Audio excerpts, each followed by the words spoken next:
자, 우리 잠깐 기도하고 공부 시작하겠습니다. 하나님 아버지 감사합니다. 주님께서 저희들을 주님의 자녀로 삼아 주셨고 또 주님께서 우리들에게 주님의 자녀답게 살아갈 수 있는 길을 보이시고자 말씀을 주심을 감사드립니다. 그런데 저희들이 이 말씀이 저희 속에 살아 움직이지 못함으로 우리가 선택해야 될 그 많은 순간들에 주의 말씀으로 선택하는 것이 아니라 우리의 생각으로, 우리의 경험으로, 우리의 지식으로 선택하는 적이 너무 많습니다. 하나님, 저희들이 이 과정을 통해서 하나님의 말씀을 더 깊이, 더 자세히, 더 확실하게 알 수 있는 기회를 허락하시고, 그리고 그 말씀이 저희 가슴 속에, 저희 머릿속에 있어서 늘 우리의 삶의 지표가 될 수 있는 귀한 기회로 삼아 주옵소서. 이렇게 귀한 기회를 주신 것을 감사합니다. 주님, 이 공부를 하는 동안에 전하는 저에게나 혹은 듣고 있는 학생들에게나 모두 지혜의 영이신 성령께서 함께 하셔서 깨달아 알 수 있도록 도와주옵소서. 그리고 그 지혜의 성령께서 우리로 하여금 그 말씀이 기억나게 도와주시옵소서. 오늘 강의하는 모든 시간을 주님께 맡겼고 예수님의 이름으로 기도드렸습니다. 아멘. 지난 시간에는 충분하다고 말했죠, 처음부터. 자, 지난 시간에는 우리 하는 지금 이 프로그램이 생터 성경, 갑자기 왜 이름이 생각 안 나? 생장점이 터지는 성경 일독 학교. 그래서 생장점이 터진다는 것의 의미가 뭐고, 우리는 이것을 하는 목적은 성경 일독 학교예요. 성경을 일독하는 거야. 그래서 아직은 우리가 성경을 읽는 단계에 들어가지 않았기 때문에 과제가 없지만 이제 계속 성경을 읽어야 될 그 시점이 되었을 때 오늘 공부했던 거와 연관된 성경을 이번 주 중에 읽고 다시 그 다음 주에 오고 이렇게 연결이 되어야 그때 들었던 강의도 금방 기억이 나고 그걸 성경 속에서 확인할 수 있고 그러면서 강의가 끝나는 순간에 성경 일독이 같이 끝나는 거예요. 그러니까 대단히 정말 좋은 프로그램을 생각하고 이제 그런 의미에서 우리 지난주에 그래서 이 프로그램을 왜 만들었고 이게 어떻게 진행이 될고 이런 얘기들을 간단하게 했었습니다. 오늘은 이제 구약의 첫 번째 과목으로 일과 제목이 구약 목록 이야기로 확 꿰뚫어라. 지난 시간에 잠시 얘기했던 것처럼 이 어성경에서의 그 과의 제목의 이름이 참 특별하다는 거예요. 그리고 그거를 그냥 글자만 읽으면 안 되고 그 글자에 같이 되어 있는 쉽게 말하면 표시도 함께 의미가 있다는 거죠. 그래서 구약 목록 이야기로 확 꿰뚫어라. 이렇게 돼야 이 일과가 느낌이 오는 거야. 그래서 확 정말 전체를 다 꿰뚫어라. 이게 굉장히 중요하거든요. 그래서 오늘 일과는 구약의 목록이라는 건 우리 알다시피 성경이라는 게 한 권이 아니라 결국 구약 39권, 신약 27권, 66권으로 구성되어 있는 책이잖아요.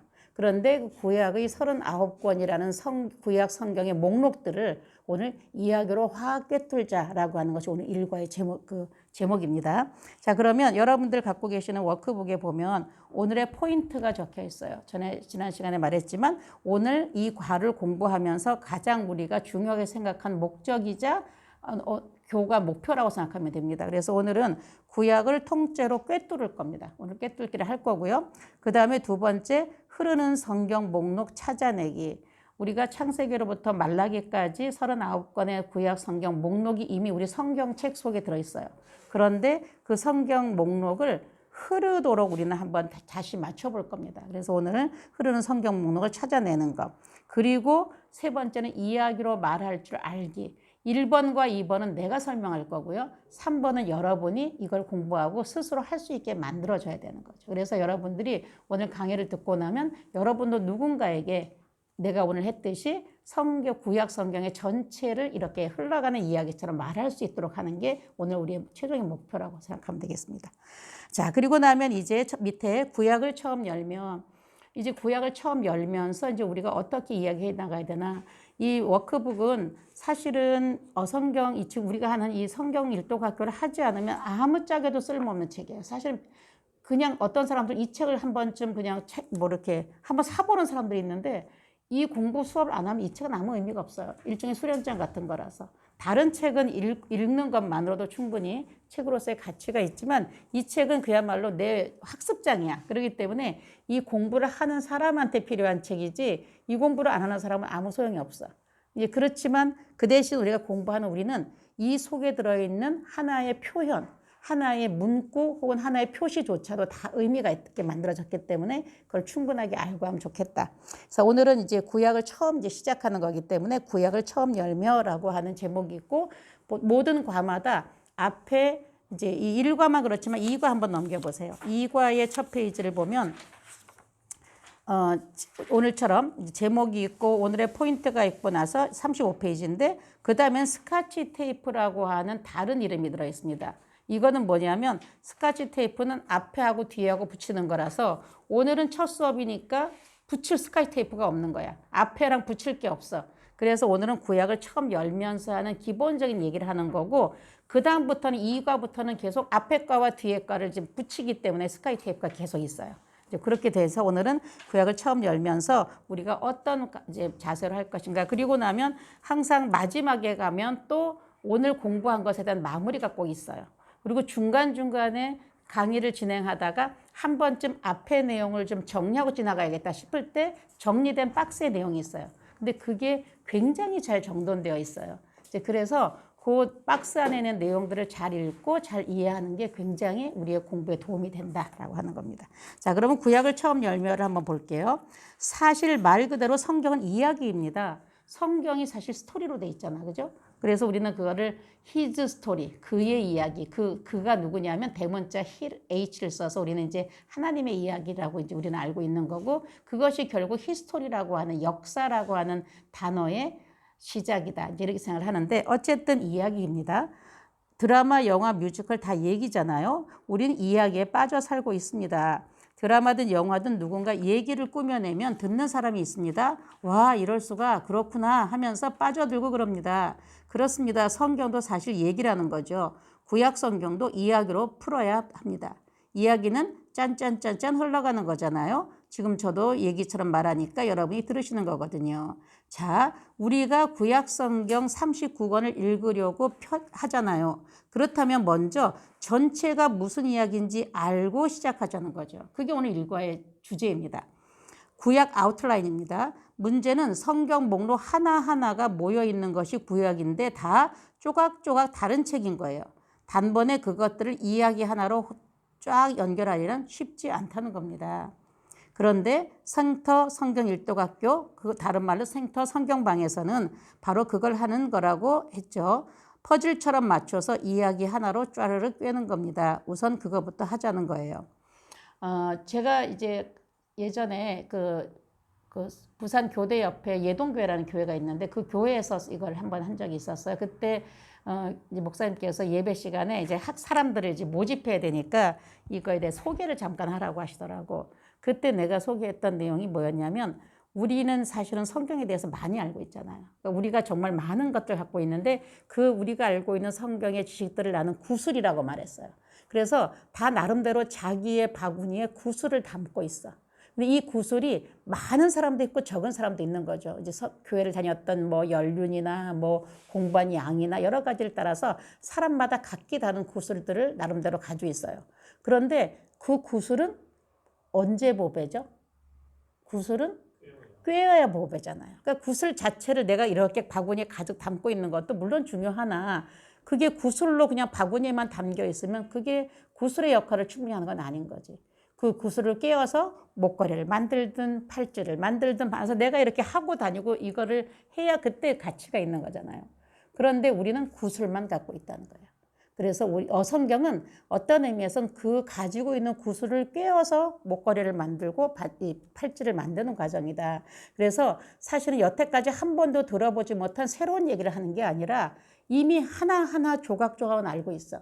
근데 그게 꿰어져 있지 않기 때문에 다 그냥 구슬 하면 확 흩어져 버리듯이 그렇게 있는 거죠. 그런데 우리는 그거를 이제 실을 들고 바늘을 들고 꿰어서 목걸이를 하나 만들어 보는 거죠. 그러니까 사실은 내가 갖고 있는 구슬이 많을수록 훨씬 더 멋있는 걸 만들 수 있는 거죠. 그래서 어성경은 사실은 새신자를 위한 교육이 아닙니다.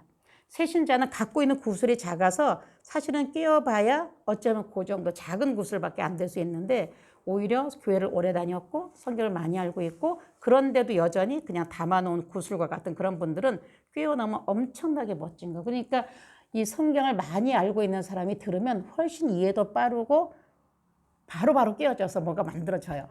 이제 그래서 이게 나는 그래서 어떤 의미에서 이 어성경은 그 새신자보다는 이미 기존의 성도들 그리고 성경을 많이 알고 있는데 그런데 그게 다 따로 놀고 있는 분들한테는 너무 좋은 그런 그 프로그램을 생각을 하고 있죠.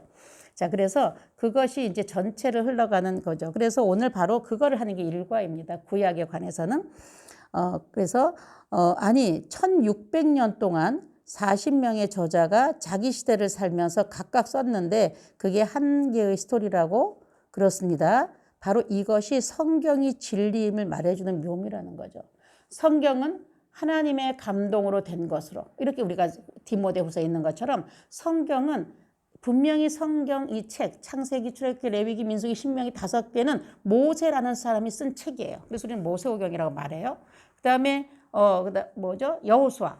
이제 우리가 그렇게 사사기 이렇게 각각 성경 쓴 저자가 있다고. 마태가 마태복음을 썼고 누가가 누가복음을 썼고 이렇게 각각의 저자가 있고 그 저자가 살았던 시대가 있어요.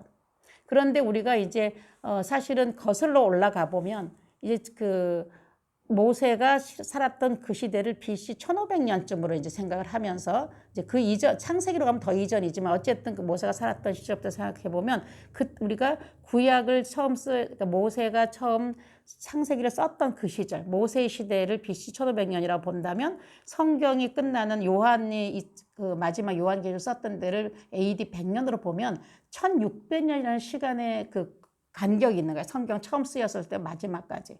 그런 다음에 그 성경을 쓴 저자의 숫자가 한 40여만 된다는 거고 그 다음에 이 성경 쓴 사람이 살고 있던 지역도 다르고 신분도 다르고 굉장히 다양한 사람이 썼어요. 그런데 이것이 우리는 엮어서 하나의 스토리라고 말한다는 게 말이 되느냐는 거지. 그런데 그게 말이 된다는 거죠. 이유는 뭐냐? 이 성경의 진정한 저자는 사실은 하나님이시기 때문에 한 분이 각각의 그 당시에 살고 있는 각각의 사람에게 깨닫게 하시고 말씀을 주셔서 그 사람들로 하여금 그 시대의 언어로 그 사람이 사용하는 언어로 그 사람의 스타일의 필체로 쓰게 만들었으나 그러나 일맥상통한 그래서 정경의 어떤 논리 그건 결국은 하나님께서 이 성경의 진정한 저자라는 걸 말해주는 하나의 증거가 되는 거죠. 그렇기 때문에 우리는 창세기에서 얘기했던 것이 요한계시록에서 딱 맞아 떨어지는 것들을 우리는 알게 되는 거죠.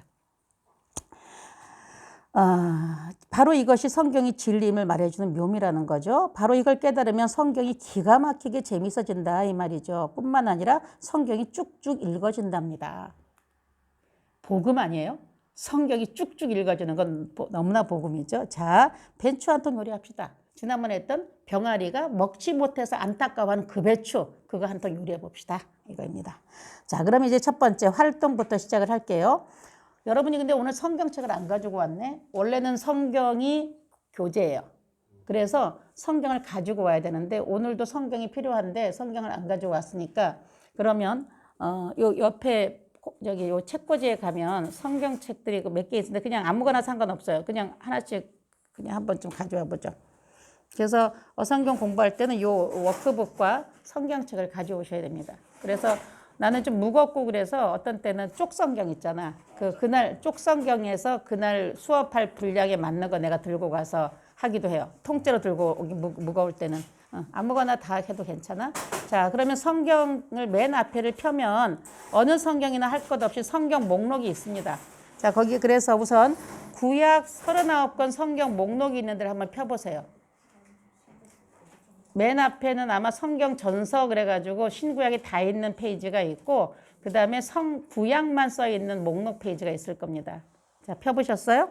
자, 그래서 그 성경 39권 목록이 있는데 이 목록을 우리가 조금 구분해서 색깔로 한번 표시해 보면 좋겠다라고 하는 거죠. 자, 우리 지난 시간에 약간 간단하게 설명을 했었는데 자, 성경 39권을 우리가 어떻게 지금 현재 이 성경은 아까도 얘기한 것처럼 한 권의 책이 아니기 때문에 39권의 책이 구약 성경으로 현재 우리가 검증되어 있는데 그걸 우리는 정경화 과정을 거쳤다 그래요. 왜 우리는 그런 게 없지만 카톨릭에서는 외경이라는 게 있잖아. 그러니까 정경이 있고 그 뒤에 정경이 들어오진 않았지만 예를 들면 사도 바울이 편지를 그것만 13권만 썼겠어요? 베드로가 편지를 더 많이 썼겠죠. 그런데 그 중에서 일부가 성경 속으로 들어와 있는 거잖아. 그게 정경화 과정이거든요. 그런데 그렇게 정경은 되지까지는 못 들어왔지만 중요해서 없애기는 너무 아쉬워서 옆에 더 붙여놓은 걸 우리 외경이라고 그러는데 성경 우리 신학 우리 기독교에서는 그런 인정하지 않지만 이제 그 카톨릭에서는 그런 외경이라는 게 있기도 하고 그리고 비록 성경 속에 들어와 있지는 않지만 성경을 이해하고 해석할 때 간혹 그런 책들을 이제 활용해서 성경학자들은 설명하기도 하죠. 자, 어쨌든 이거는 이 그 많은 소위 말하는 두루마리들, 그동안 유대인들에 의해서 많이 읽혀져 왔던 그 두루마리들을 언젠가 누군가가 모아서 하나의 이렇게 성경으로 만들어 놓은 정경화 과정들이 있었다고 보는 거고 그렇게 만들어서 오늘날 우리가 아는 39권의 성경을 만들었는데 이제 그런 과정들은 우리 이제 잘 아는 것처럼 원래는 구약 성경은 히브리어로 쓰여져 있습니다. 그러니까 전부 다 히브리어로 되어 있고 마지막에 뒤에 가면 포로 귀환 시대의 에스라, 느헤미야 이쪽에 가면 그 당시에 고레스 그러니까 바사지 그 바사가 칙령을 내렸을 때는 당시에 그 공용어였던 아람어로 쓰여진 데가 일부 있을 뿐이지 기본적으로 히브리어로 쓰여져 있습니다. 그러니까 사실은 히브리 사람들만 히브리어를 읽을 수 있는 히브리 사람들만 이 경전을 가지고 이해할 수 있었던 거죠. 이제 그랬던 이 히브리어 경전이 다른 사람들도 읽게 되고 소위 말해서 사도 바울이 사도행전을 보면 다니다가 가는 데마다 경건한 이방인들이 있어요. 그러니까 회당에 가면 성전은 그러니까 유대인들 아니면 들어올 수 없지만 이제 그 유대인들이 전부 다 포로 다 잡혀가면서 디아스포라로 전 세계에 흩어져 있으니까 각각 자기네가 성전까지 예루살렘 성전까지 갈 수 없기 때문에 자기네가 예배하기 위한 예배 처소로 만든 게 회당이에요. 근데 그 회당에는 유대인만 가는 게 아니라 유대교로 개종한 이방인도 들어갈 수 있었거든. 그 유대교로 개종한 이방인을 사도 바울은 경건한 이방인이라고 사도행전에 표시하거든. 그런데 그 사람들이 어떻게 유대교를 알았어? 남의 나라 종교인데 알았던 이유가 뭐냐면 바로 이 헬라 제국이 그러니까 알렉산더가 헬라를 전 세계를 헬라화하려고 하다가 결국 일찍 죽고 난 뒤에 나중에 공부할 거 일찍 죽고 난 뒤에 결국 그의 부하들이 여러 나라를 쪼개서 관리했잖아요. 그랬을 때 이집트 중심으로 해서 그때 바로 이제 이 이스라엘 유대도 이집트의 속국이 되는 건 이집트를 중심으로 했던 프톨레미 왕조라고 하는 왕조가 있었어요. 그래서 그 프톨레미 왕조에서 이 유대교 경전을 갖고 있는 이 사람들이 자기가 속한 그런 속국의 하나였기 때문에 그럴 때 그들이 유대인들을 70명을 그러니까 한 지파에서 6명씩 72명을 불러다가 히브리어로 된 성경을 헬라어로 번역시킵니다. 그게 최초의 헬라어 성경인 70인역이라고 하는 거예요. 그 70인역이라고 하는 것이 당시의 공용어, 마치 오늘날 말하면 영어로 한국어로 된 성경책을 영어로 번역한 것처럼 당시에 히브리어로 된 성경을 헬라어로 번역을 해요.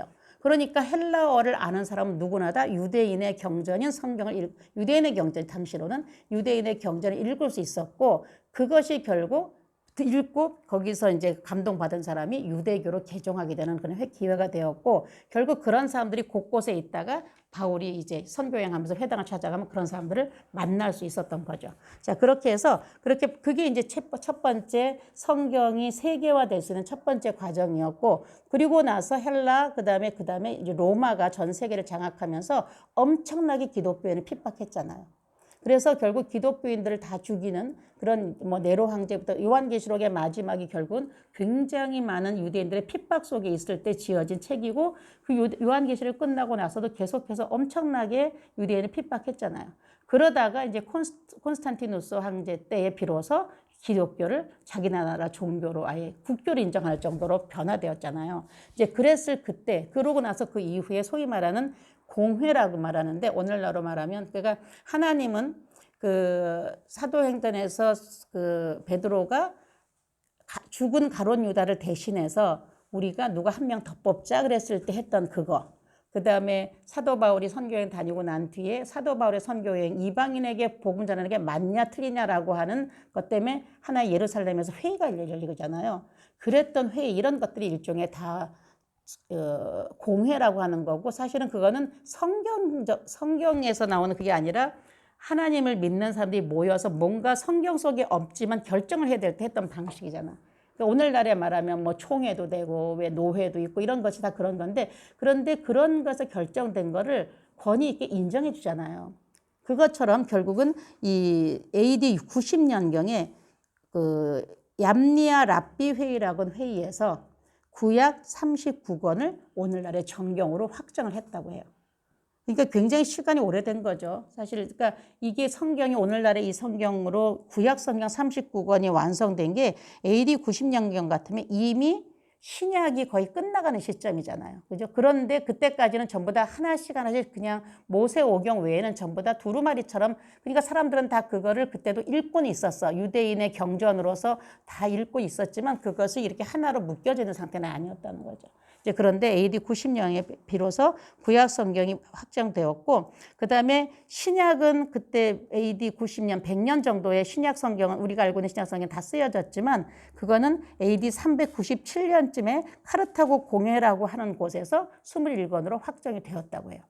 그러니까 이런 정경화 과정이 있었어. 근데 그럴 때에 이렇게 39권을 이제 결정하고 그다음에 이거를 순서를 창세기, 출애기 이렇게 만들어서 우리가 알고 있는 순서를 정했을 때 아무렇게나 하진 않았을 거라고 나는 생각해요. 엄청나게 많은 노력과 시간을 들여서 정경화 작업을 했고 그다음에 이 순서를 어떻게 결정할 거냐를 많이 고민을 했겠죠. 그래서 한 고민의 결과가 우리가 갖고 있는 지금 성경 목록이라는 거야. 자, 근데 그 성경 목록 그럼 어떻게 돼 있냐? 우선 우리가 창세기부터 시작해서 창출, 레위기, 민수기, 신명기, 우리가 모세오경이라고 말하는 그것부터 시작해서 에스더까지의 17권을 역사의 순서대로 묶었어요. 그러니까 일단 역사라고 하는 건 원래 순서가 있으니까 순서대로 역사의 시간적인 흐름대로 쭉 해가지고 역사서는 어떤 역사서로 묶었어요. 그러니까 기본적으로 역사서, 시가서, 예언서 이렇게 크게 세 개의 부류가 있는 것은 일종의 문학적인 양식이라든지 이런 걸 통해서 정리를 한 거죠. 그리고 역사서는 이렇게 순서대로 쭉 역사의 순서대로 이렇게 순서를 매겼어요. 그리고 나서 이제 5권의 시가서도 시가서가 쓰여진 순서대로 정리되어 있어요. 6개가 제일 먼저 쓰여진 거고 시편, 잠언, 전도, 아가서가, 그래서 이 문학의 장르로 봤을 때는 서사시, 6개는 아마 서사시라 그래요. 그 다음에 시편의 시, 그 다음에 격언 이런 것들로 해서 정하면서 그것도 역사의 순서를 정했어. 자, 그 다음에 우리가 잘 아는 이제 예언서들인데 선지서라고도 말하고 예언서로 말하는 17권의 예언서가 있어요. 그러니까 이사야로부터 시작해서 말라기까지는 그 제목은 선지자의 이름이에요. 그러니까 말라기가 뭐 무슨 욥기처럼 하는 그런 기가 아니라 말라기라는 사람의 이름이거든. 그래서 이사야부터 이제 말라기까지는 이제 예언자서들만 모으긴 했어. 그런데 이거를 정리할 때 어떻게 정리를 했냐면 이 사람들은 우리가 여러분 들었지만 대선지, 소선지서 들어봤죠? 대선지서라고 하는 것은 선지서의 양이 많은 거예요. 분량이 많은 것. 사실은 분량이 많다는 건 그만큼 활동도 오래 했다는 말하고 일맥상통해요. 그래서 이사야서가 66장으로 되어 있고 가장 길어서 제일 앞에 나와 있습니다. 그리고 사실 이사야가 굉장히 긴 시간 활동했어요. 그 다음에 많이 쓴 분량이 많은 게 예레미야서야. 50장이죠. 그런데 그 예레미야도 물론 활동을 오래 했고요. 그런데 예레미야 애가는 5장밖에 안 되지만 붙은 거는 저자가 같으니까. 예레미야 거니까 예레미야가 붙여줬어. 자, 그래서 사실 이사야부터 다니엘까지는 대선지서라고 해서 앞에 놓고 그 다음에 호세아부터 말라기까지는 소선지서라고 해가지고 분량이 굉장히 짧아요. 어떤 건 한 장밖에 안 돼. 뭐 2-3장. 그러니까 우리가 넘기다 보면 휘떡 넘어갔다 이로 넘어갔다 못 찾아내는 이제 선지서들이 있는데 그래서 분량을 중심으로 했어요. 자, 그렇게 해서 이렇게 정리를 했는데 이렇게 정리를 해놓고 나니까 이것이 이제 우리가 지금까지 봤던 방법인데 근데 이렇게 창세기부터 차곡차곡 해서 말라기까지 읽어가는 게 생각보다 쉽지가 않았어요. 그래서 이렇게 39권을 읽고 나면 읽기는 다 읽었는데 뭔가 조금 잘 모르는 거야, 내용을. 그래서 나름대로 의미를 가지고 읽자 뭐 해서 우리가 여러분들 잘 아는 것처럼 굉장히 다양한 방식의 성경 읽기 표들이 나왔어요. 그래서 뭐 맥체인 성경 같은 것도 있고요. 그 다음에 뭐 여러 가지 형태로 해서 나름대로 학자들이 어떻게, 그러니까 사실은 엄청 오랫동안 그러니까 가장 쉽게는 우리가 그냥 차례차례 읽는 걸 기반으로 해서 그러니까 전체가 몇 장이니까 우리가 전에 했던 하루에 3장씩 읽고 주일에는 5장을 읽으면 1년에 일독할 수 있어. 뭐 이렇게 만들어 놓은 표부터 시작해서 뭐 나름대로 성경을 잘 읽게 하기 위한 노력들을 굉장히 많이 기울였고 그래서 여러 가지 방식의 성경 읽기를 만들었는데 이제 그런 중에 어성경은 어성경대로의 성경 읽기법을 한번 만들어 본 거죠. 우리가 지금 하는 거는 이제 그 방법을 갈 거죠. 자, 그래서 이런 방식으로 했는데 예를 들어 봅시다. 여러분들 사실은 예언서가 주로 이사야서부터 시작해서 예언서 쓰여진 시기가 대충 다 열왕기 시대예요. 열왕기하 시대거든. 자, 열왕기하를 한번 찾아보세요. 성경에서 열왕기하. 열왕기하 뭐 아무 몇 장 상관없어요. 열왕기하를 한번 찾아보세요. 자, 그리고 이사야서를 한번 찾아보세요. 고기를 손으로 꽂고 이사야서를 한번 찾아보세요. 히스기야 합시다. 열왕기하 18장을 열고 그 다음에 왜냐하면 이사야가 히스기야 시대에 활동했던 선지자니까 열왕기하 18장을 펼치고 이사야서 1장을 한번 펼쳐보세요.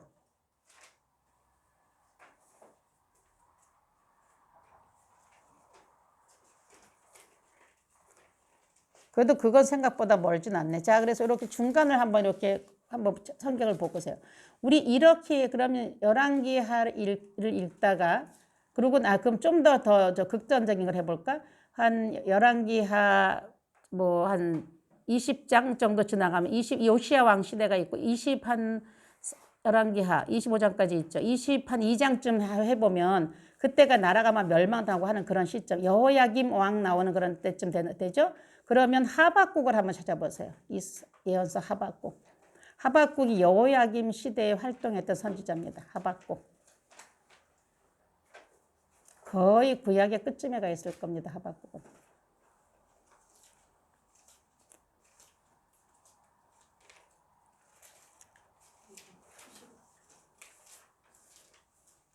찾았어요?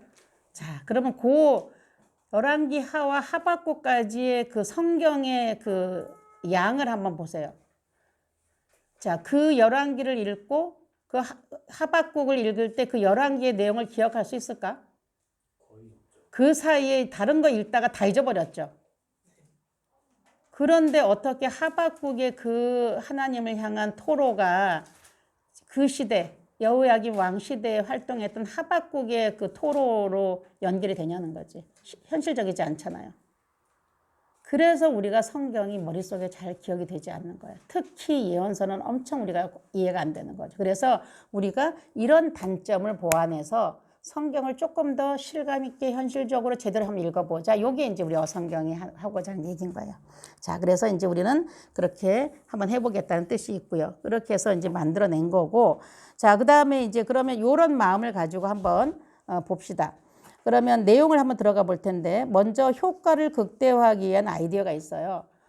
내가 이제 오늘 성경 목록, 구약 성경 목록을 이야기로 확 꿰뚫을 겁니다. 그럼 내가 강의를 하겠죠. 이제 그렇게 강사 이야기를 귀로 들으면서 손가락으로는 창세기 지나갔네, 출애굽기 지나갔네 이렇게 하나씩 성경을 계속 넘겨보라는 거야. 그러면서 이제 진짜 하는 말 이렇게 지금 진도가 나고 있네를 느껴보라는 거죠. 이제 그렇게 넘기면서 눈으로는 성경 목록을 훑어보면서 몸은 지도 속으로. 내가 지금 강의할 때 지도를 보여주면서 강의할 거거든. 우리는 어성경 공부하면 이 공간적인 개념, 시간적인 개념, 그 시대의 문화, 그 시대의 역사, 지리 이런 거를 다 가지고 공부를 하면 이 성경의 이해가 훨씬 좋다는 거죠. 그래서 그걸 우리는 특히 지리 공부를 많이 할 겁니다.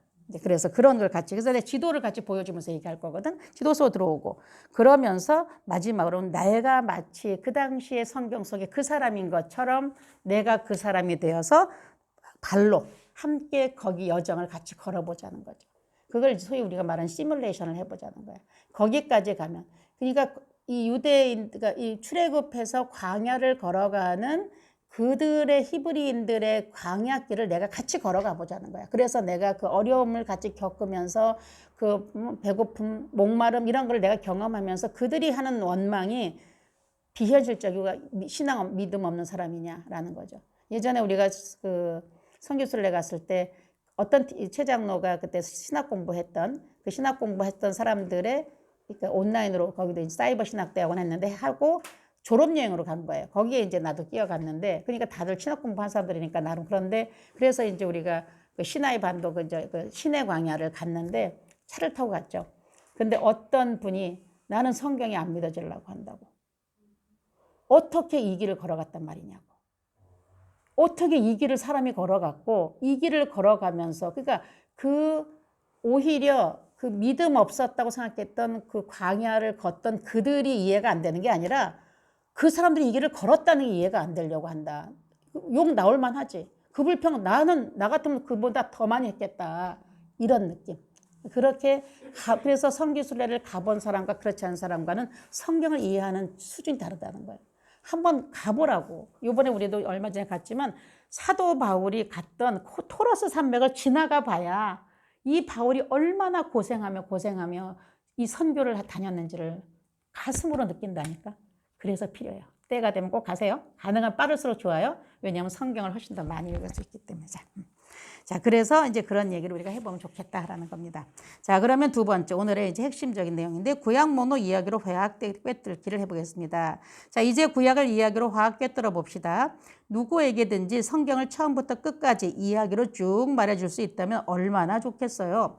그래요. 사실 이 이야기가 아예 성경의 중추신경이 되어야 합니다. 이게 뿌리를 딱 박혀 있어야 그 다음 건 다 옆에 붙으면 돼요. 창세기부터 시작되는 이야기는 좀 쉽답니다. 왜냐하면 우리가 늘 읽었으니까 거기를. 그런데 나라가 망하고 나서 포로로 잡혀가게 되는 그 이후부터가 어렵거든요. 그러니까 끝부분을 잘 들어보셔야 합니다. 그뿐 아니라 흘러가는 이야기 속에서 어떤 성경 목록들이 발생되는지 꼭꼭 정리해 두세요. 아까 얘기했던 것처럼 이 시편이나 역사서는 역사대로 흘러 있어요. 그래서 우리가 그래도 이대로 가는 거예요. 그래서 역사의 줄기를 따라갈 거예요. 그런데 그때 누가 썼던 그 시편과 그 예언서가 이 지금 역사의 줄기에 어떻게 연결됐는지를 우리가 알면 좋겠다라는 거지. 그래서 어떤 성경 목록들이 어떻게 발생하는지 잘 정리해 두세요. 예를 들면 레위기, 신명기, 룻기, 시편, 이사야 이런 것들은 사실은 메인 흘러가는 역사 줄기에 안 들어가 있다는 얘기야. 자, 그래서 이제 성경 속으로 들어가 보겠습니다. 잘 됐나요? 준비됐나요? 예, 가보겠습니다. 자, 그러면 일단 성경 하기 전에 우리 이제 현실적으로 갑니다. 이거 세계 지도죠. 오늘날의 세계 지도죠. 예전에 우리는 이런 세계 지도가 아니라 우리나라 세계 지도는 이상하게 아메리카가 지금은 어떤지 모르겠는데 옛날에는 아프리카가 왼쪽에 있고 아메리카가 저쪽에 있었어. 오른쪽에 그림이 있었어. 어쨌든 떨어진 대륙이니까 지구는 둥그니까 펼쳐놓은 거니까 이쪽에 있던 이쪽엔 틀린 건 아니죠. 그랬는데 언제부턴가 이렇게 나왔는지 모르겠지만 이건 나중에 내가 노아 홍수할 때 난 기가 막혔습니다. 이거 딱 느낌으로 붙이면 붙을 것 같지 않아요? 아프리카 대륙에 뿔뚝 튀어나온 데하고 멕시코만 하고 딱 이렇게 붙여놓으면 한 덩어리 같이 될 것 같지 않아? 나 이 그림 보고 기절했어요. 그래서 노아 홍수 공부하고. 그때 깨졌구나. 이게 딱 이해되네. 지금 그 얘기할 때가 아니니까. 자, 그런데 이 세계 지도가 있고 거기에 빨간 박스가 있잖아요. 자, 그 빨간 박스가 있는 곳이 어디냐? 조금 더 확대해 보면 여기입니다. 그래서 우리가 세계 전도를 보면 예전에는 우리는 세계 지도라는 책을 갖고 사회과 부도라는 책이 항상 이게 부교재처럼 있어서 가져가 다녀서 학교 다닐 때 그렇게 펼쳐보면 이렇게 아시아 그러니까 전체 세계가 있고 그다음에 아시아하고 딱 하나 아시아 사진이 딱 나와요. 그다음 페이지는 유럽이 딱 하나 나와요. 그다음에 아프리카가 나오잖아. 그럴 때 아시아를 찍으면 왼쪽 끝에 붙어 있고 유럽을 찍으면 밑에 끝에 붙어 있고 아프리카를 찍으면 오른쪽 위에 붙어 있는 딱 요 자리 네모 박스. 얘는 그러니까 어느 대륙을 찍어도 얘는 나와. 결국은 세 대륙의 중간 지점이라는 거죠. 그리고 아까 내가 얘기했던 아메리카 대륙도 붙었다고 말하면 이쪽이 붙었다고 생각하면 이 지구상의 대륙의 가장 중심부에서 이야기는 시작되었다라고 보여주는 여기가 어디냐 알겠죠 어딘지 그러니까 우리 여기 볼 때 우리가 좀 지점 잡기 제일 좋은 게 이게 이제 우리 알듯이 아라비아 반도 사우디아라비아가 아라비아 반도지 요 아프리카 대륙이죠 그러면서 요 가운데 뾰족 내려온 여기 뭔지 알겠어요?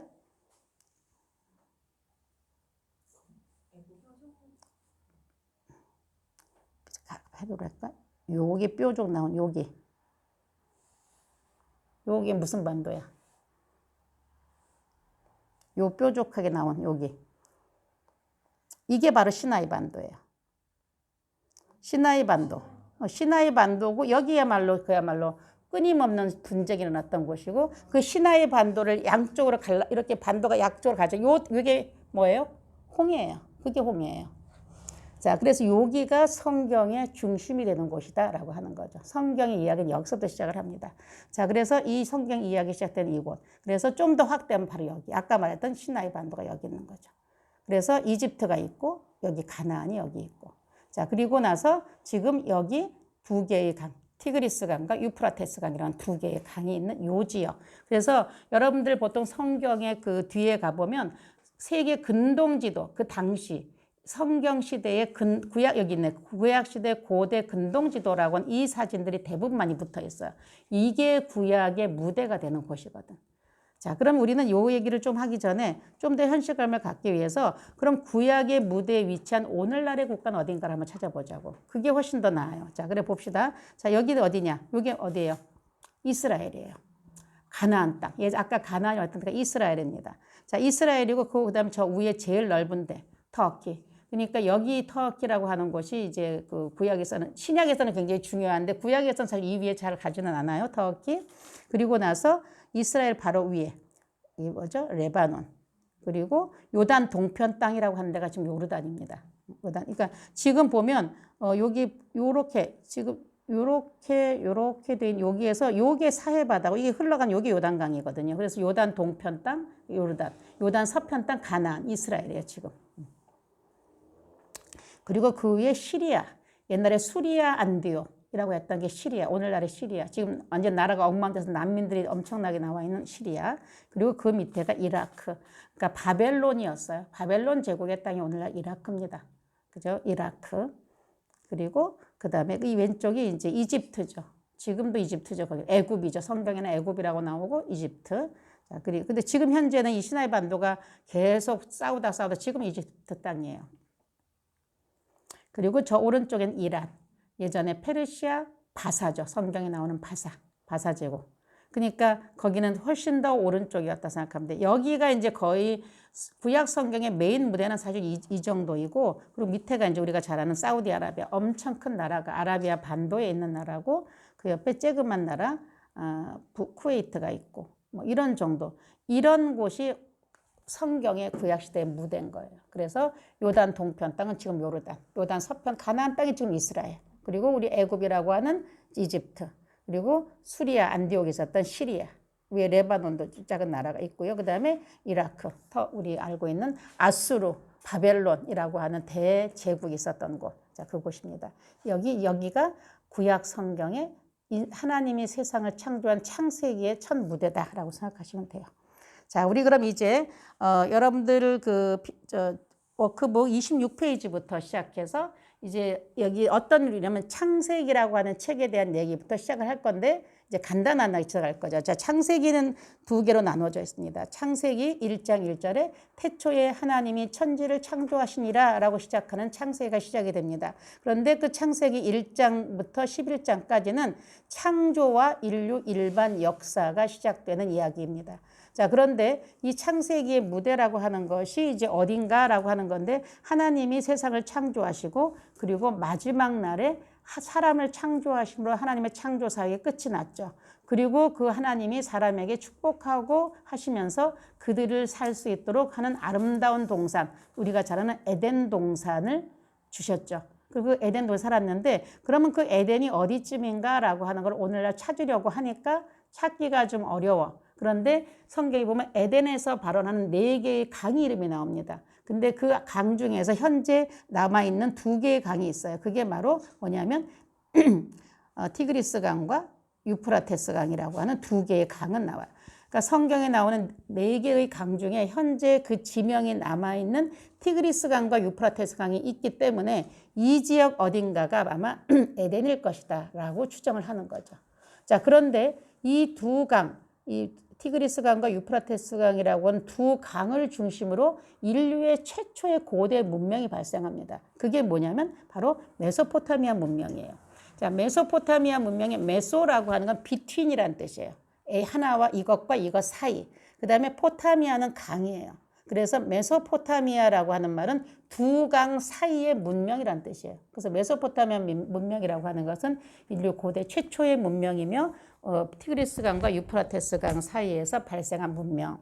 그거는 뭐냐? 하나님이 우리가 잘 아는 것처럼 사람이 선악과를 따먹고 그걸 죄를 범했고 에덴 동산을 쫓겨났고 그럴 때에 하나님이 에덴의 동쪽으로 가서 살게 합니다. 그래서 에덴에서 쫓겨나서 그들이 결국 아들을 낳아서 가인과 아벨을 낳았고 결국 가인이 아벨을 쳐 죽이고 그리고 가인이 도망가서 에덴의 동쪽에 가서 땅을 차지했어요. 그래서 우리가 알듯이 에덴의 동쪽 그다음에 뭐라 그러죠? 가인의 후예들 그 말은 뭐예요? 결국 이 세상이 폭력과 힘으로 차지하는 하나님의 나라 법이 아니라 힘센 자가 왕이 되어 살아가는 가인 계열의 삶의 시작이 되는 곳이 바로 에덴 동쪽. 여기가 굉장히 비옥한 곳이에요. 그래서 아주 비옥한 땅에 가서 그들은 이 메소포타미아 문명을 이루면서 살아가기 시작을 합니다. 이게 바로 창세기 1장. 그러다 그들이 결국은 어디까지 가느냐? 우리 잘 아는 창세기 11장에 하나님과 한번 겨뤄보자. 하나님 하늘에까지 닿아보자라고 해서 바벨탑을 쌓기 시작하죠. 자, 이렇게 바벨탑을 쌓는 데까지 이게 바로 창세기 1장에서 11장까지 이야기예요. 자, 그럴 때 하나님께서 안 되겠다. 이들이 나를 저렇게 대적하는 걸 보면서 안 되겠다. 이 세계사 속에 나도 내 나라를 만들어서 다른 사람들이 하나님을 믿는 사람들은 저렇게 살아가는 것을 보여줄 만한 가시적인 내 나라를 하나 만들어야겠다 생각하시는 거죠. 그래서 결국 하나님께서는 창세기 12장에서 아브라함을 불러서 하나님의 나라 이스라엘을 만드시는 것이 시작입니다. 그래서 창세기는 크게 우리는 성경이 모두가 다 뭐라 그럴까요? 그 구속사의 역사라고 생각하는데 그 구속사의 역사 처음부터 이스라엘 민족을 시작하는 게 절대 아니에요. 성경은 세계 인류의 창조부터 이 세상을 창조한 것부터 인류의 역사부터 시작하는 것이 절대로 이스라엘의 시작이 아니다. 단지 인간이 타락하고 가서 결국 자기 나름대로 하나님 없는 나라를 만들어가는 그 속에 하나님도 나도 그러면 내 나라를 만들어서 하나님 믿는 백성은 이렇게 살아가는구나라는 걸 하나 보여야 되겠다고 생각해서 만든 그 나라가 이스라엘인 거죠. 그래서 비로소 창세기 12장에 이제 그 이스라엘 국사를 시작합니다. 그래서 창세기 12장부터 50장까지는 결국 그 이야기가 흘러나오는데 그럴 때에 당시 가장 발달한 메소포타미아 문명의 가장 발달한 한 곳인 바로 갈대아 우르라고 하는 곳에 그러니까 아브라함은 촌뜨기가 아니에요. 아브라함은 지금 말하면 뉴욕 한복판에 살던 사람이에요. 그런 사람을 불러서 너 어디로 가라고 부르신 거죠. 선교사로서 떠난 게 아브라함입니다. 그래서 그는 갈대아 우르에 살고 있는 아브라함을 불러서 말씀하시죠. 뭐라고? 내가 너에게 지시할 땅으로 가거라. 근데 그 지시할 땅이라고 하는 것이 결국 우리가 나중에 알고 보니 그게 약속의 땅 가나안이었고 이 팔레스타인 그 땅, 그 지역에 있던 거죠. 자, 그래서 아브라함은 갈 바를 알지 못하고 떠납니다. 떠나서 와서 어디에 첫 번째 머무르는가 하면 하란에 머무르게 되죠. 이 하란에 머물러서 아브라함의 아버지인 데라가 죽고 아브라함은 자기의 조카인 롯을 데리고 그리고 떠나 내려옵니다. 자, 그렇게 해서 떠나 내려와서 머무른 땅이 바로 가나안 땅인 거죠. 이 가나안 땅에서 아브라함은 이삭을 낳고 이삭이 야곱을 낳고 야곱의 12아들을 낳아서 살아가는 이야기가 창세기예요. 그러다가 야곱의 12아들 중에 하나였던 요셉이 결국 팔려서 애굽으로 들어갑니다. 이집트 애굽이죠. 들어가서 근데 결국 마지막에 쌀 사러 왔던 그 요셉의 형제들로 인해서 야곱의 70인의 식구가 모두 다 이집트로 들어오는 이야기까지. 그렇게까지 하면서 창세기 50장이 끝이 납니다. 그래서 결국 야곱도 죽고 요셉도 죽고 이제 그렇게 되는 것이 창세기 50장이 끝인 거죠. 자, 이렇게 창세기 끝났습니다. 그럼 그러면 창세기가 끝났죠? 자, 그런데 이 창세기의 끝에 이제 우리는 뭘 얘기할 수 있느냐? 요 밑에 보면 욥기가 발생했다라고 써 있습니다. 자, 밑에 봐. 26페이지 책 보시라고. 욥기 발생이 나와요. 왜? 이 욥기라고 하는 것은 바로 아브라함과 이삭과 야곱이 살던 족장 시대에 동방에 살았던 욥이라는 사람의 이야기를 쓴 책이기 때문에 욥기는 이 창세기입니다. 그런데 연결되진 않아요. 직접적으로 창세기에 연결되진 않으나 같은 시대에 살았던 욥의 이야기이기 때문에 욥기는 이때 창세기 밑에 같이 우리가 포함을 시켜 놓는 거죠. 그리고 나서 창세기가 끝이 났습니다. 그러면 창세기는 결국은 어떤 얘기냐? 어떤 의미에서는 창세기는 입애굽의 역사예요. 창세기의 끝은 입애굽으로 끝나는 거예요. 애굽에 들어가는 역사. 왜냐하면 출애굽기잖아. 그 다음에 출애굽은 애굽에서 나오는 이야기죠. 그렇다면 들어간 역사는 뭐냐? 창세기의 끝이 입애굽의 역사였죠. 자, 그러면 그 다음으로 이제 출애굽 넘어갑니다. 자, 출애굽기 넘어왔더니 이 이집트에서 여기 27페이지 이집트에서 400년간 아브라함의 후손들이 번성합니다. 하나님 나라 국민입니다. 그런데 노예 상태다. 출애굽기를 딱 열었을 때 창세기가 끝나고 출애굽기는 바로 다음 페이지지만 그 사이에 400년의 시간이 흐른 거예요. 흘렀어요. 자, 그렇게 되고 나서 그러니까 400년 동안 그들은 번성했어요. 그 땅에서. 이제 그렇게 번성하니까 그럴 때 그렇게 딸고 있는 고 창세기 출애굽기 시절에 모세가 태어나는 거죠. 그런데 그 모세가 태어났던 시대가 어떤 시대냐? 이들이 너무 번성하니까 이미 거기 보면 요셉을 알지 못하는 새 왕이 일어났다라고 해요. 그래서 결국 애굽의 이제 왕조가 바뀐 상태였는데 다른 나라 민족이 우리 땅에 와서 너무 번성하고 너무 많이 인구가 불어나니까 이 왕조가 불어나기 시작한 거죠. 저 이민족이 만약에 우리가 다른 나라랑 이렇게 전쟁을 할 때 그 팀에 붙어서 우리를 대적하면 어쩌나 불안함이 생기는 거예요. 그래서 안 되겠다 싶어가지고 이제 명령을 내려서 아들을 낳으면 다 산파를 통해서 아들을 낳으면 죽이라고 명령했죠. 근데 산파가 그렇게 할 수 없었어요. 그 다음에는 아들 낳으면 다 나일강에 던지라고 명령하죠. 그렇게 던지라고 명령할 때 그때 태어난 게 모세입니다. 그러니까 모세도 그 어머니가 얘를 숨겨 키웠지만 뭐 아기 점점 크니까 울고 하니까 할 수 없이 그 모세를 강에다 버릴 수밖에 없어서 나일강에 갈대 상자에 넣어서 보냈는데 그 모세가 결국 바로의 공주가 그 모세를 데려다가 키우게 되는 거죠. 자, 그런 역사가 일어납니다. 그래서 모세가 등장했고 모세는 그래서 이집트의 왕자로 40년을 성장합니다. 그러고 나서 그는 어머니가 유모로 가 있었기 때문에 어머니로부터 자기 민족에 대한 어떤 책임감을 느끼면서 애굽의 왕자로 자라요. 그런데 결국 그 애굽의 차기 왕권을 누구에게 돌아가는지 모세도 왕자니까 그래서 그런 왕권 싸움에서 사실은 밀려나는 거예요. 뭐 애굽 사람 죽이고 이런 얘기 나오는 게 어쨌든 밀려나서 결국 이는 망명할 수밖에 도망 나오는 거죠. 망명할 수밖에 없어서 모세가 도망 나옵니다. 그 도망 나온 곳이 어디냐면 시내산이에요. 그 시내 광야에 와서 도망을 나와서 거기서 40년을 사는 거죠. 그러면서 당시에 이 미디안 광야의 그 제사장이었던 이드로라고 하는 사람의 사위가 되어서 드보라와 결혼해서 아이 낳고 살고 있는 거죠. 자, 그랬다가 거기에서 우리가 잘 아는 떨기나무에서 하나님을 만났고 네가 다시 네 민족을 구원하라는 하나님의 말씀을 듣고 돌아갑니다. 다시 애굽으로 돌아가죠. 그래서 모세가 백성을 데리러 갑니다. 가서 우리가 잘 아는 이렇게 이렇지 물좀 10가지 재앙을 거쳐서 결국은 이제 그 바로가 이제 항복하면서 모세가 다시 백성들을 데리고 돌아옵니다. 그런데 결국 백성을 데리고 출애굽해서 와서 머무는 곳이 바로 이 시내산이에요. 자, 이곳에서 그래서 사실은 출애굽해서 우리는 가나안까지 다 갔는 줄 생각하지만 그렇지 않고 출애굽해서 결국 2개월이 걸려서 이 이집트에서 출발해서 요 시내산까지 백성들이 도망 나온 시간이 2개월 걸렸다 그래요. 2개월을 걸어서 옵니다. 그리고 나서 2개월 걸려 온 다음에 시내산에 와서 11개월을 머물러 살아요.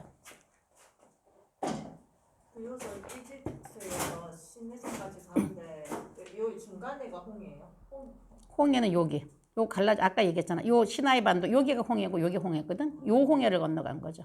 사실은 이렇게 건너가는 게 아니라 이 홍해 끝을 건너가는 거죠. 이렇게. 이집트 고센 땅에 나와서 이렇게 오는 길 속에 여기 홍해를 살짝 건너가는 그 끝이지만 바다니까 엄청 실제로 지도가 이래서 그렇지 아무리 끝이어도 바다는 큰 거죠. 이렇게 내려오는 거죠. 자, 그렇게 머물고 있을 동안에 여기에서 모세가 하나님의 산 시내산에 올라가서 결국 호렙산에서 하나님으로부터 10계명과 율법을 받게 되죠. 그래서 이제부터 하나님은 아브라함과 약속했어요. 너로 인하여 모든 민족이 복을 받게 하겠다. 그렇게 시작했어요. 그런데 이제 하나님은 다시 이렇게 250만으로 늘어난 이스라엘 백성들과 시내산에 다시 한번 언약 맺습니다. 나는 너희 하나님이 되고 너희는 내 백성이 될 것이다. 이렇게 해서 언약을 새롭게 맞는 거죠. 그리고 하나님의 백성답게 살아가기 위해 필요한 법을 주십니다. 그리고 그런데 이제부터 내가 너희와 함께 움직일 거다. 그러니 내가 너희와 함께 있다는 걸 너희가 눈으로 볼 수 있도록 하기 위해서 내가 머물 수 있는 곳을 만들어라. 성막을 만드는 거죠. 그래서 이 하나님 주신 그 언약과 법과 성막이 만들어지고 난 뒤에 성막이 구름 위에 임하고 하나님의 영이 임하고 그리고 이제 구름이 떠나갈 때 그 성막을 함께 움직이며 드디어 출애굽의 여정을 다시 시작하는 거죠. 그런데 이렇게 하나님께서 만드신 언약과 법과 성막에 대해서 정리한 책이 뭐냐? 바로 레위기입니다. 그래서 여기 보면 우리는 이렇게 설명할 수 있어요. 자, 레위기가 발생했는데 역사서입니다. 그런데 우리는 표시를 할 때에 이렇게. 자, 레위기 끝났어요. 자, 그리고 나면 레위 이 멈춘 이 시내산에부터 출발해서 우리의 목적지인 가나안까지 가야 되는 거죠. 자, 가나안까지 갑니다. 그래서 출발합니다. 자, 그래서 그런데 요때 지금은 정신없이 도망 나왔기 때문에 오합지졸 내려왔어요. 그런데 이제부터 이제 내가 가려는 가나안 땅은 비어있는 땅이 아니에요.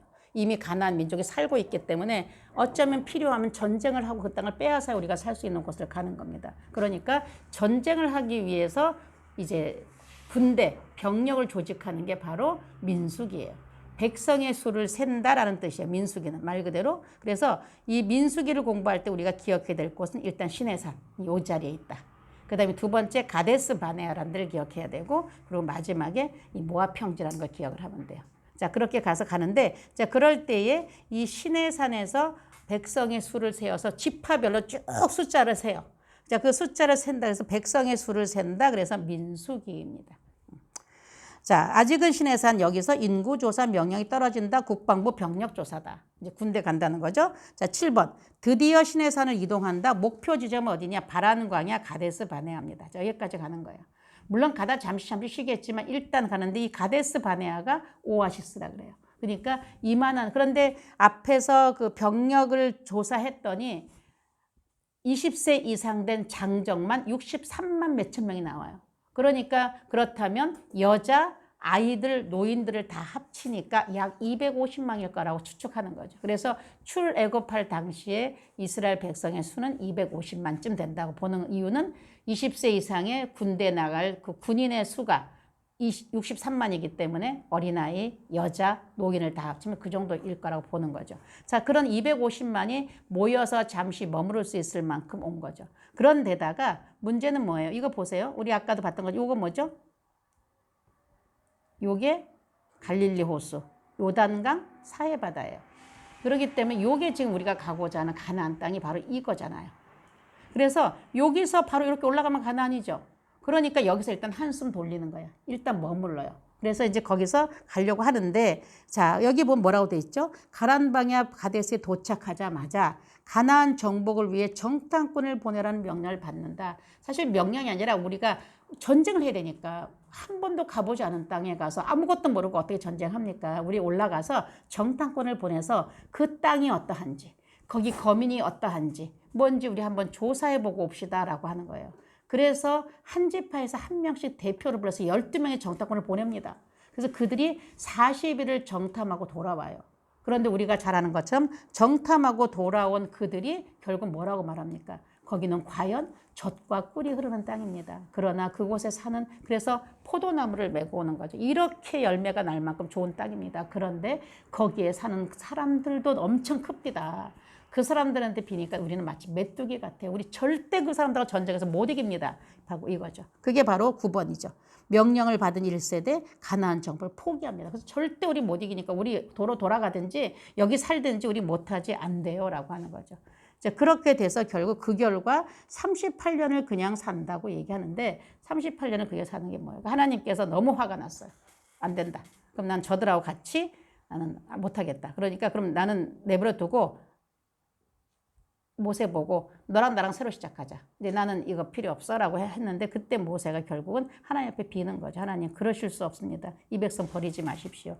결국 하나님은 벌로 이 가데스 바네아에서 38년을 살게 하는 거예요. 이건 이제 중간중간 도시를 나누라고 하는데 이렇게 와서 여기까지 왔다는 얘기고, 자, 그래서 여기서 더 가면 되는데 못 가고 결국 여기서 머물러서 광야 38년을 사는 거예요.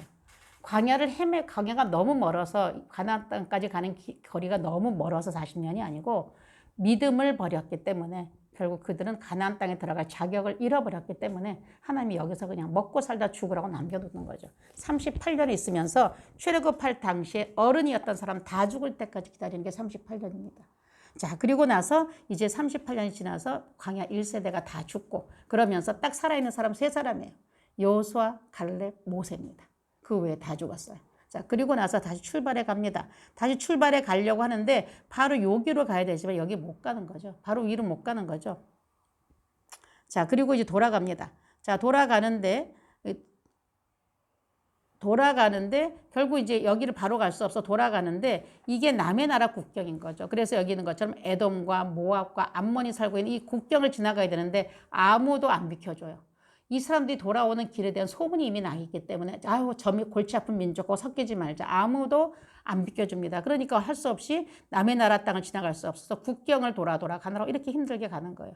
그런데 결국 마지막엔 여기서는 더 이상 돌아갈 데가 없어. 왜? 요단강 건너 서편 가나안 땅을 가야 되니까. 그러니까 마지막에 에돔하고도 전쟁 못하게 하세요. 모압하고 전쟁하지 못해. 왜? 이유가 다 있죠. 이들은 너희들과 관련된 같은 종족인 거야. 그런데 마지막 이 모압 평지는 모압 땅이었다가 아몰이라고 하는 이방 민족이 차지하고 있었던 땅이었기 때문에 그 땅하고 전쟁하게 해요. 당시에 최고 힘센 나라가 아몰이었는데 그 아몰이하고 싸움을 해서 이깁니다. 그래서 모압 평지, 요단 동편 땅을 먼저 얻어요. 그런데 여기에서 하나님께서 모세에게 말씀하시죠. 너는 더 이상 들어갈 수 없어. 너는 여기까지가 너의 몫이다. 이제는 그래서 결국 이 모압 평지에서 모세는 죽고 여호수아에게 정권 넘기는 거죠. 자, 그런데 여기 광야 2세대를 데리고 와 있는 모세가 결국 출애굽의 경험도 없고 광야에서 만나와 메추라기를 먹어본 경험도 없는 광야 2세대. 이들이 왜 우리가 전쟁에서 가나안을 들어가야 되는지 모르는 2세대들에게 너무 걱정되기 때문에 마지막 유언처럼 하는 설교가 뭐냐면 바로 이게 신명기예요. 자, 그래서 신명기의 유언을 남기고 그는 죽습니다. 그리고 나서 이제는 여호수아가 그 뒤를 이어서 이제 정복 전쟁을 치르게 되는 거죠. 자, 그래서 이제 모압 평지 자 보세요. 가나안, 갈릴리 그리고 요단강 그리고 나면 요 사해바다.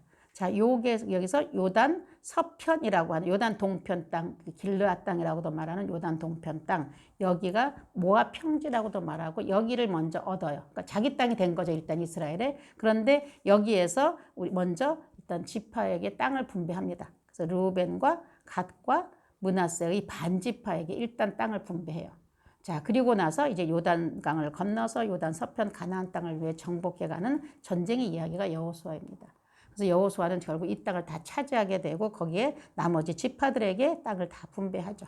자, 아셀, 납달리, 스불론, 이사갈, 므낫세 반지파, 에브라임, 단, 베냐민, 유다 굉장히 큰 땅, 그다음에 시므온까지 해서 모든 땅을 다 분배합니다. 그래서 요단 동편 땅, 요단 서편 땅. 요단 서편 땅이 결국 가나안 땅이죠. 이렇게 해서 드디어 명실을 상부한 하나님의 나라가 완성이 되는 거예요. 나라가 만들어지기 위해서 국민이 필요했고 나라를 지키기 위한 법이 필요했고 마지막 땅이 필요하죠. 이 땅을 완성해서 그래서 하나님의 나라가 완성되는 지점이 바로 여호수아라는 거예요. 자, 여러분들 책에 보면 지금 의미를 아는지 모르겠는데 창세기, 출애굽기, 민수기 초록색 커다랗게 가고 있죠. 그리고 레위기나 신명기는 밑에 회색으로 발생했다고 써 있죠. 그건 무슨 의미예요?